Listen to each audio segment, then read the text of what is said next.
O Cruzeiro conseguiu colocar o Lucas Silva em um grande clube do futebol mundial, que foi o Real Madrid. Então seria assim, o encerramento perfeito de uma história.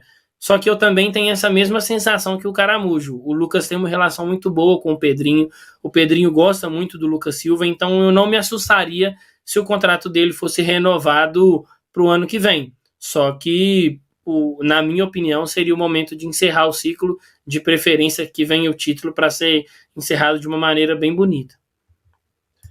O Baú falou aqui, ó, se tiver que sair, que fique até a Recopa, onde tem Lucas Silva tem troféu. Isso é verdade, né? O homem é pé de coelho aí. O IRDS Santos falou que o Lucas Silva deve ficar, o Daniel Martins já foi no tchau, Lucas Silva. O Igor Leroy aqui, ó, o patrão falou que ia bancar a viagem, mas não falou como. Samuca TV vai em peso numa Kombi. É isso mesmo, Samuel? Gostei da ideia. O Foz do Iguaçu. O Matheus Oliveira mandou um comentário aqui que eu sei que vai ser abordado na live mais tarde, hein? Cruzeiro fez 7 gols no mata-mata. Todos foram feitos por jogadores que chegaram na janela. O Caio Jorge fez 4, o Matheus Henrique fez 1, Lautaro fez 1 e o Wallace marcou outro. Fora o Cássio monstruoso. Decisivos, né, Samuel? A janela ruim, né? Pois é, então, é por isso que eu comentei ontem, não pode ser nem 8 nem 80, né? A gente sabe que faltou pegar gente na janela, sim, faltou, mas quem chegou, eu acho que ainda vai produzir muito, vai ser muito útil nesse time do Cruzeiro, né? E a gente já tá vendo aí, Matheus Henrique, o Caio Jorge com 4 gols em 6 jogos na Sul-Americana, o Cássio tendo o papel de protagonista, né? Nesta ida para a final. O Lautaro já teve seus momentos de importância, e os outros vão ser úteis também, não tem dúvida nenhuma, e a cada janela ir melhorando, né?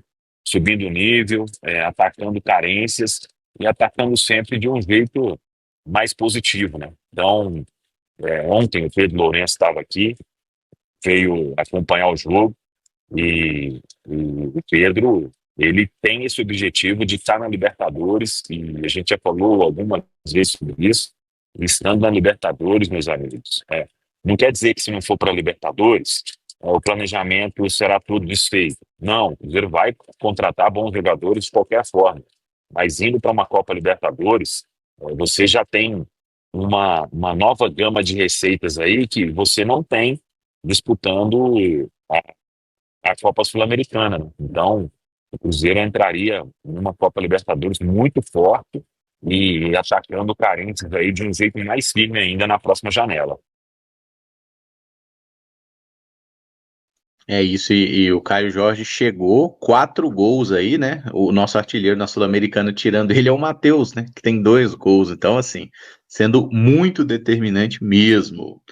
O Vitor Xavier falou aqui, ó, o pessoal tem que entender que o Lucas Silva é o nosso Modric. Ele joga um tempo só, não podemos perdê-lo. Pode ser útil para certos contextos, né, Vitor? Para certos contextos ele ajuda. O Elton Vinícius, como ficam as datas dos jogos do Brasileirão contra Corinthians e Grêmio? Ainda não foram desmembradas, viu, essas rodadas, Elton. Então não dá para a gente saber ainda. Acho que depende do Corinthians estar ou não na decisão. Mas o jogo do Cruzeiro contra o Grêmio, que está marcado para o final de semana 23 ou 24, ele tem uma tendência de ser antecipado, né? Até porque depois desses 2 jogos aí o Cruzeiro vai ficar um bom período sem jogar, então a CBF vai ter que fazer um ajuste aí para que no dia 23 esse Cruzeiro e Grêmio não vai poder acontecer nesse dia, tá? Porque a data Conmebol ela tem prioridade. O Eric Santana falou que o Caio Jorge ano que vem Acho que compra a ele é temporada. adiado, né, não, Caramon? É porque eu acho que para frente é mais difícil. Depois, né, não? Eu também acho que é para depois, Emerson, porque o Corinthians e Cruzeiro inicialmente está previsto para o meio de semana, né? Provavelmente no dia 20. Acho que não vai ter uma alteração nesse sentido. E aí eu creio que o jogo contra o Grêmio passaria para outra semana, provavelmente no meio de semana, né? Após a decisão da Copa Sul-Americana. Entendi. É porque o Cruzeiro joga no dia 9 contra o Criciúma, depois só volta a jogar no dia 20, entendeu? Tem 11 dias aí. Por isso que eu falei da possibilidade Mas de aí é data antecipação. FIFA.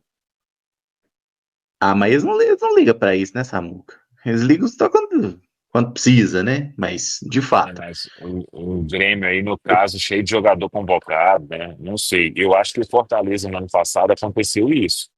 Eles Não, é, anteciparam é um jogo. verdade. Por exemplo, esse aí que o Caio falou, dia 20, é uma tendência desse jogo ser 19, na terça. Só que a data Uhum, FIFA, se o Corinthians não aceitar, aí tem que ser ali na quarta-feira mesmo. certo, Porque a Conmebol ela quer que os times finalistas eles cheguem na quarta-feira em Assunção. perfeito. Entendi.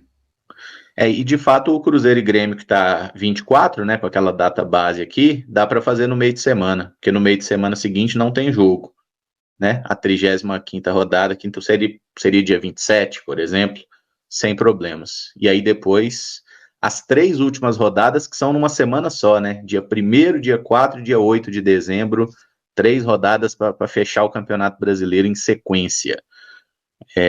O Antônio Luiz Júnior falou que acho que está havendo muito ufanismo para pouco futebol. Competimos melhor, é verdade, sofremos muito, mas o Lanús teve as melhores chances nos dois jogos. Comemorar sim, mas sem nos iludirmos. Ô Antônio, vamos comemorar mais. A gente não está se iludindo. A gente está na final, cara. Passamos, né? Sofrido, mas passamos.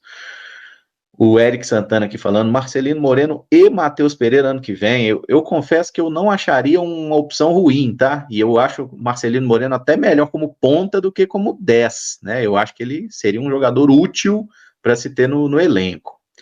E o Léo Gonçalves faz uma pergunta obrigatória. Quem que vocês preferem enfrentar na final, Corinthians ou Racing? Ontem na transmissão eu cheguei até a responder sobre isso.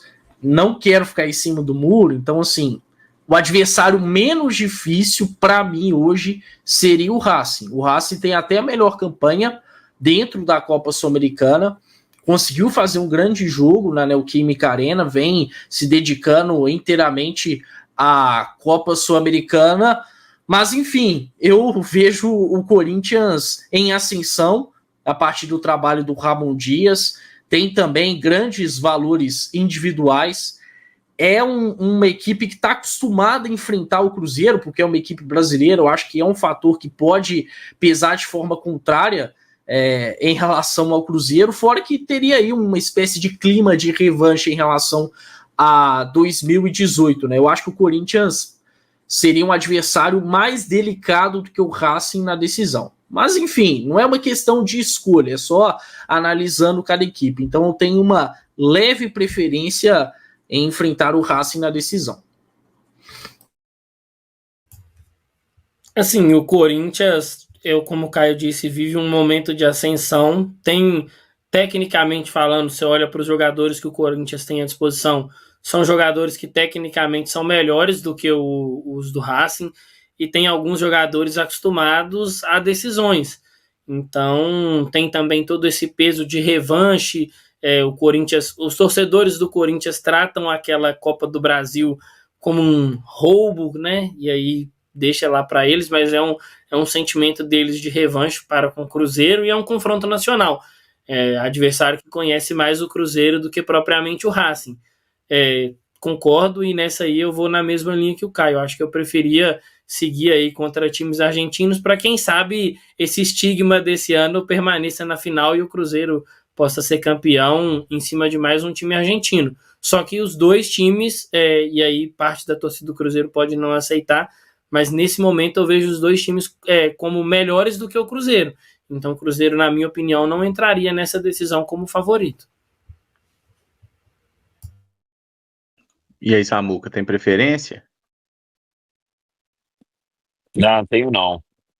Tenho não. Acho que o Cruzeiro já passou aí por uma caminhada aí que dois argentinos, pegou ali o Libertad no meio disso, que não foi jogo fácil também. Não será uma final fácil, obviamente, assim como não é para ninguém. Então, não vou escolher, não tem preferência não. Deixa aí, ninguém ficar sofrendo de véspera, não. Lá temos 20 dias aí de preparação. O que vier, tem que ir para cima para a gente buscar esse título aí, Caramujo.